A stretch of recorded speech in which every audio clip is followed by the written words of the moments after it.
Welcome to Guide Guru. We hope this video helps. You have what you need, so start now.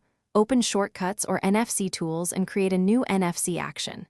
Choose the tag type and the payload, URL, plain text, or a shortcut to run. Once done, name the action and put the phone in scanning mode. Make sure the tag is within reach and free of metal. Tap the tag to the top of your iPhone where the NFC antenna sits. Wait for the app confirmation tone. That first right step locks in your payload and proves the connection. Next, focus on the exact right process so your tag behaves predictably. In Shortcuts, create an automation triggered by an NFC scan, add the actions you want, and save. In NFC tools, use right, add a record, select URL or text, and confirm the data fits the tag's capacity.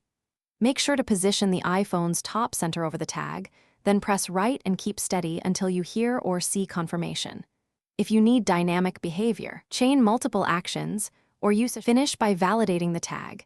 Scan it with another device or a reader app to confirm the exact content and action.